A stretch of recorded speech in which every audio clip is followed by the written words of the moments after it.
Ashley is confronted by an unwanted visitor from her past. That's in Home and Away at 12:30. Right now, it's over to Elaine with the 5 News. This lunchtime on 5 News, pupils who bullied their teacher fight to go back to school. The US gives Bush the go-ahead to attack Iraq, and the woman who defrosted her eggs to make a baby.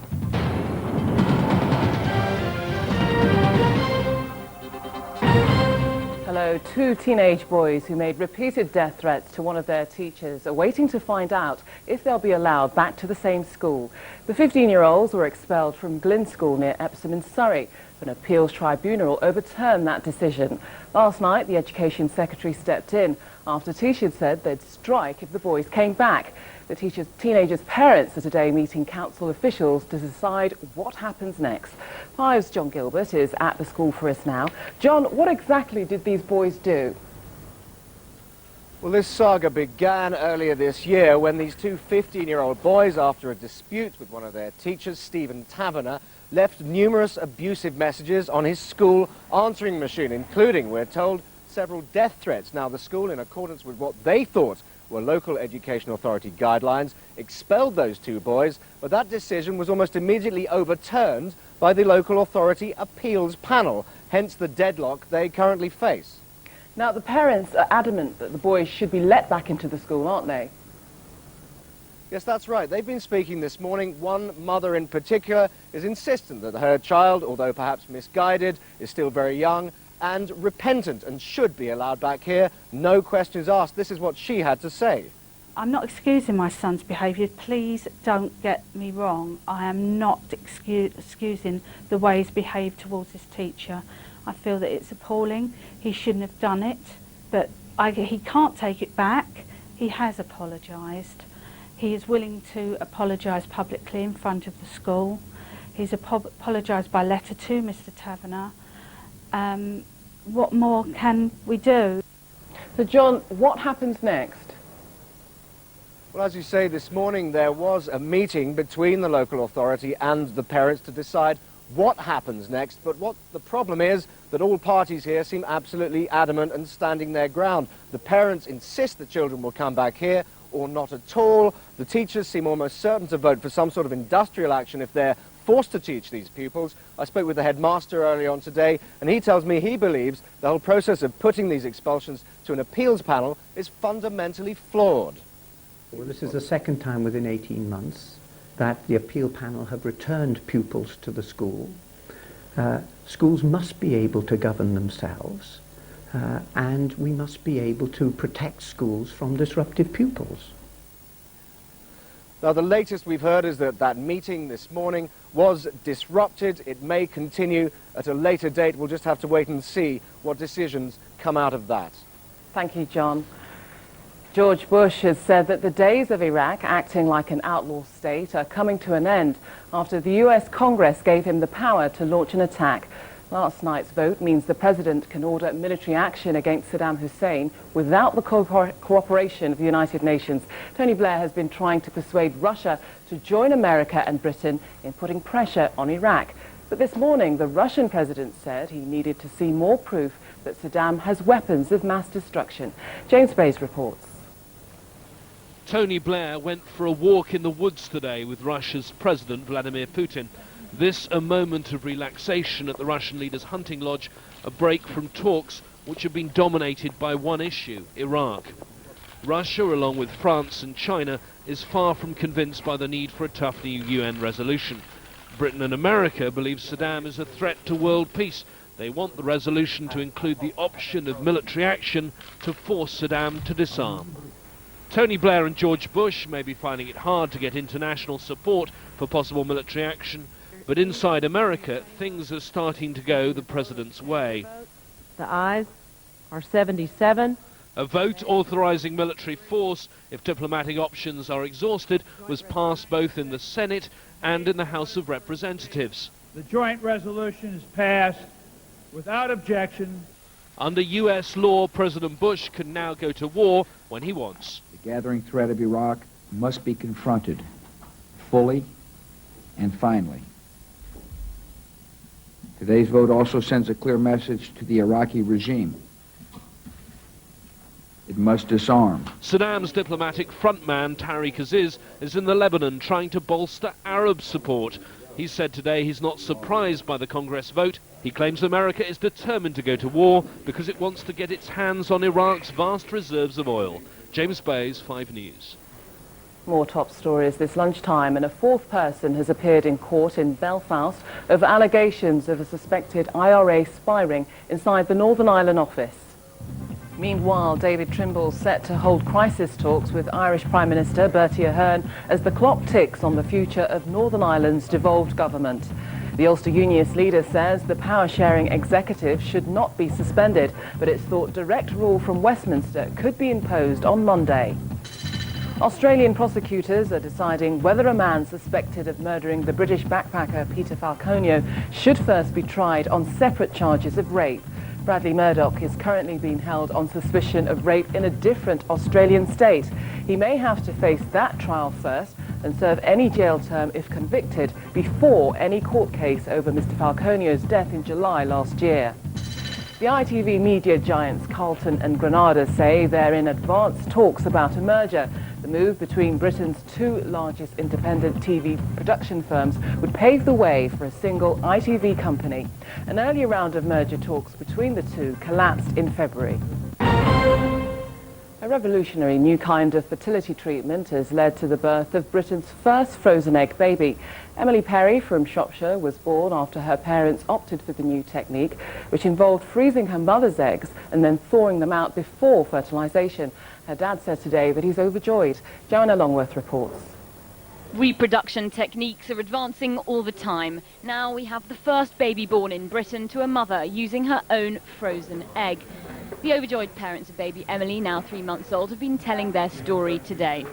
The process used is different from IVF, where embryos are either implanted, discarded or frozen for later use.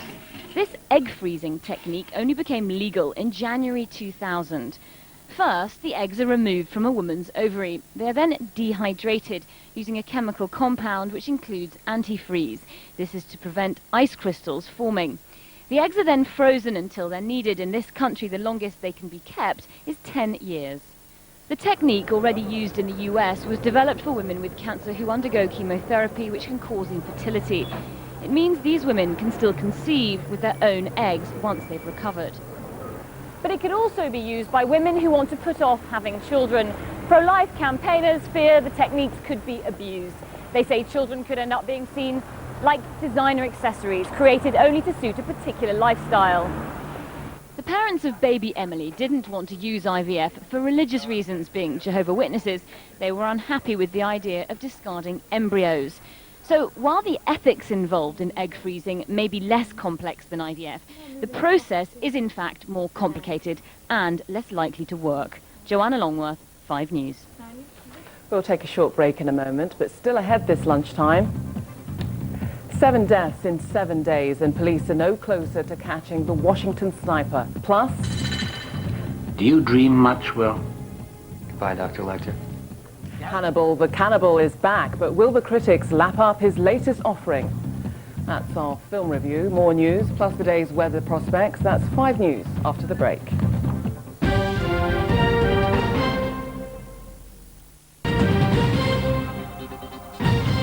This is 5 News, it's 12:10, welcome back. Police in America have confirmed that the mystery gunman who is stalking random victims in and around Washington has murdered a 7th person. Officers said that the bullet which killed Dean Mayers at a petrol station on Wednesday night was fired by the serial sniper. But as Roland Burke reports, they're still no closer to catching the killer. Police cordoned off the petrol station where a man was shot dead.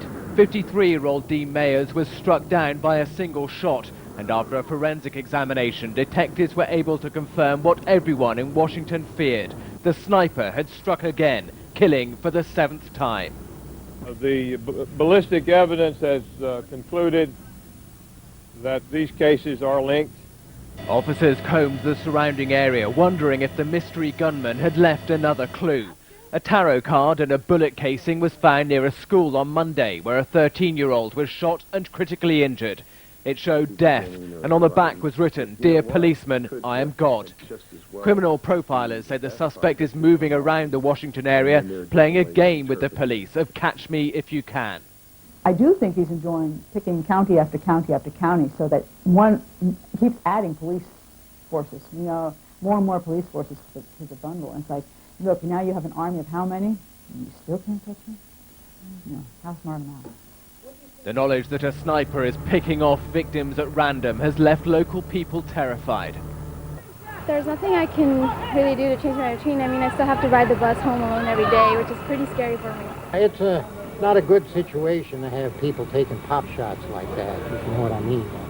The killings have left police baffled. They admit they have few clues to go on, but the authorities have already said they'll seek the death penalty if the sniper is caught. Roland Burke, 5 News. Trials of a drug to combat cholesterol and high blood pressure have been stopped early because the results were so encouraging. Doctors studied 19,000 patients across Europe who were at the risk of having a heart attack or stroke because they had high blood pressure.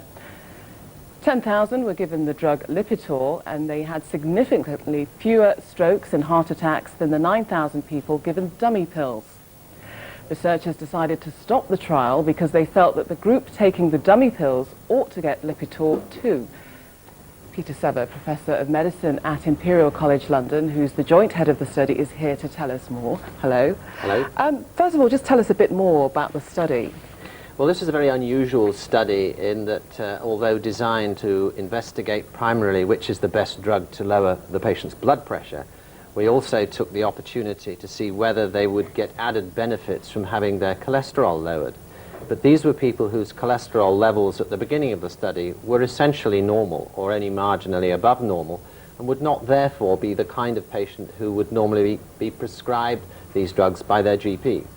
But were you surprised about how successful the research was? We were very surprised because we'd calculated that were the benefits to accrue during the trial, it would probably take about 5 years. But the magnitude of the benefit was around about a 30% reduction, and we saw that after 3 years in the trial, and that's why we felt obliged to stop it. But surely by stopping it, I mean, isn't it better to continue so you can sort of find out if there are side effects?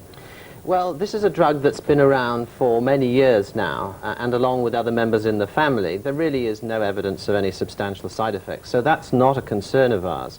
What is a concern is that the patients who were getting the dummy tablets were doing less well than those on the active drug, and therefore we felt they should receive the active drug for the rest of the trial, because the trial's still continuing to answer the question about the blood pressure treatments. Okay, and what happens now? Because there are 8 million people in Britain who suffer with high blood pressure. So there are indeed 8 million people who have high blood pressure, and if we were to extrapolate these results to all the people with high blood pressure, then we could potentially save between 20 and 30,000 heart attacks and strokes every year, which is a huge benefit. Okay, Peter Sellers, thanks for joining us. Thank you very much. More stories from around the world this lunchtime, and early results from Pakistan's elections show parties loyal to the current ruler, Pervez Musharraf, are ahead, but only just. Back down to earth now with a bump now, because John Marriott is here to tell us all about the new Hannibal Lecter movie. Hello, John. Good afternoon to you. Well, he's back. Anthony Hopkins' new film, Red Dragon. Yes. Tell me some more. Well, this basically is a rather brave film in the sense that it remakes what many acknowledge as a classic, a very accomplished film called Manhunter. And that was the first time Hannibal Lecter appeared on screen in the form of Brian Cox, i.e. pre-Anthony Hopkins.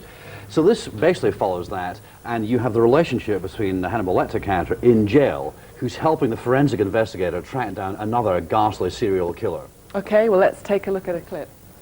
You will not persuade me with appeals to my intellectual vanity. I don't think I'll persuade you at all. You either do it or you won't. Is that the case, Val? Yes. With photos? Let me keep them and I might consider it. No. Do you dream much, Will? Goodbye, Dr. Lecter. You haven't threatened to take away my books yet. Give me the file, then. And I'll tell you what I think. Oh, scary. Well, it's nice to see Anthony Hopkins not sleeping his way through a role. He's been very lazy over the last couple of years, and he's actually committed to a role, which is nice because he is a good actor, and he gets that balance between danger and comedy just right. The most interesting role here and the most interesting actor is Edward Norton, who you saw on the frame there. He's the investigator, and he has this huge empathy with the killer, which is helpful for him and for the case, but also very troubling. And he's playing a man one step removed from being devoured by this empathy. And it's those silent understandings between these two that gives the film its power, really. But is it as good as the previous films, Hannibal? Hannibal itself, which came out last year, was dreadful. That was a mistaken comedy. It's almost as good as Silence of the Lambs, the first of this series, but not quite. And if you haven't seen Manhunter, get it on video or DVD, because that's terrific as well. Okay. So I'd recommend this. Okay. Just quickly then, the new film Clock Stoppers, just tell me a bit about that. Apart from being dreadful, it's about a young man played by Jesse Bradford who discovers he has a watch that can stop time. Okay, let's take a look. We were going to go swimming. Swimming? You want swimming? I'll give you swimming.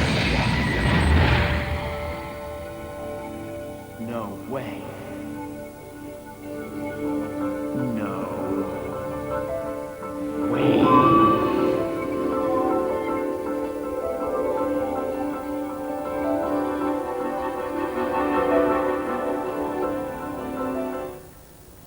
So you wouldn't recommend it then? Baddies want to control the world. What else? They want this watch. The good guys are bland, the bad guys are unthreatening, the situations are dull, the direction lacks any tension, and the pretty girl's just a useless add-on. Okay, John, thanks for that. You're welcome. More stories from around the world this lunchtime, and early results from Pakistan's elections show parties loyal to the current ruler, Pervez Musharraf, are ahead, but only just. The elections are the first in Pakistan since General Musharraf took power during a military coup in 1999. His supporters are battling against the party headed by Pakistan's exiled former leader, Benazir Bhutto. There have also been gains for hardline Islamic parties which support the Taliban and are based along the border with Afghanistan. The former US President Jimmy Carter has been awarded the 2002 Nobel Peace Prize for his work on improving human rights. Mr. Carter, who was president between 1977 and 1981, had been nominated for the honor on numerous occasions.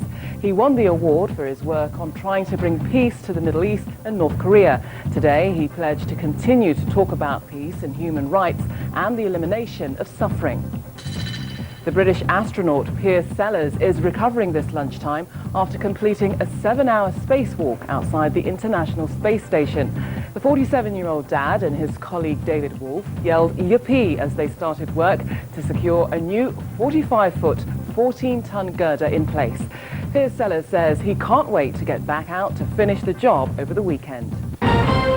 An investigation's begun into how an elderly widow came to be discovered tied to a chair with a dog lead in her residential home. 84-year-old Phyllis Scott was found restrained in the chair last night by a visitor to Clover Lodge Rest Home in Humberston near Grimsby. She was taken to hospital with injuries to her nose and head, and she's reported to have sustained in a fall. To some sports news now, and David Beckham says England have got over their World Cup disappointment and are ready for the next major challenge. England are in Slovakia, where they begin their Euro 2004 qualifying campaign tomorrow. Meanwhile, Scotland will be looking to put an end to their disastrous run of results against Iceland. 5's Andy Richardson reports. Slovakia in October may be a bit of a come down from a World Cup quarter-final in Japan, but Bratislava is the location for England to begin their next bid for major championship success. David Beckham has pronounced himself fit for England's first Euro 2004 qualifier, and the captain says he's determined to look forward and not dwell on the anticlimax of that defeat against Brazil. We haven't even mentioned the World Cup. You know, I think it's important that we look forward now. Obviously, the World Cup is still in all of our minds because it was a special time, and you know, we all enjoyed it. But you know, it's time to look into the future now, and this game on Saturday. It's a match they should win, but England have lost the opening games in their last two qualifying campaigns.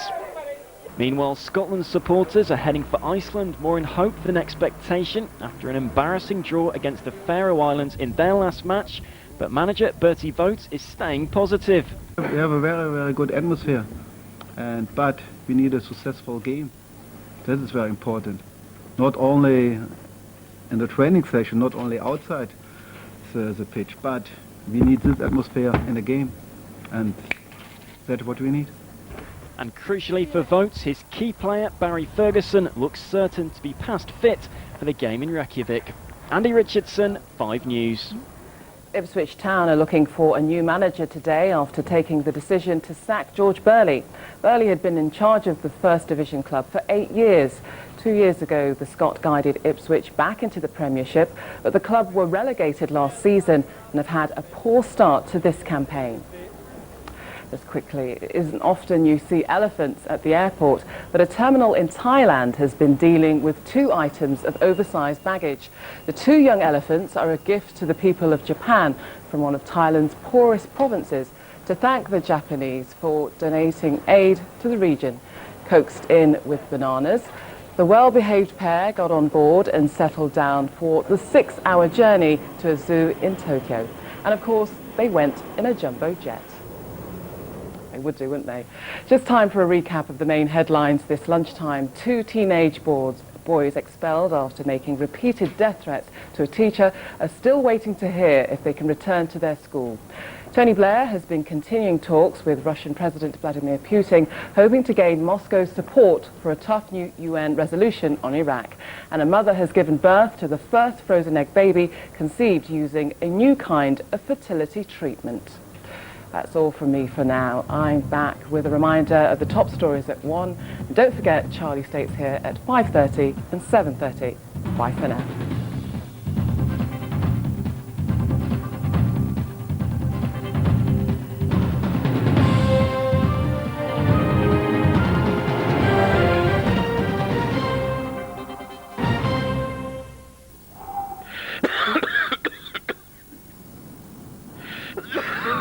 Five Weather, sponsored by Vino's. Hello, good afternoon. Well, a very blustery and wet day ahead for many parts of the British Isles, particularly in the north and east. It's all associated with this area of low pressure, just cruising its way across the whole of the British Isles. It's going to be bringing very heavy rain with it, which we'll have a look at in a minute, and some very breezy conditions indeed, particularly across the centre and north and eastern parts of England and Scotland. If we take a look at the rainfall, earlier today you can see it was just cruising its way across western parts. These rather brighter spots, they denote where the downpours are. Then it'll just move its way across during the day and into the wee small hours of the morning across eastern parts, where it'll then linger. Now you can see where these isobars are. They're rather tightly packed. That's where we're going to see those gale force conditions producing themselves. So a blustery and wet day and evening for many parts. If we take a look at this afternoon, very limited brightness. In the far southeastern corner we might see the sun coming out from time to time. Elsewhere a good deal of very wet weather. Temperatures in the north 12 degrees. That's much fresher than we've been used to. Anything up to 14 or 16 in the south, but again it will be rather cool in the north, milder in the south, but with those breezes blowing it'll feel very fresh indeed.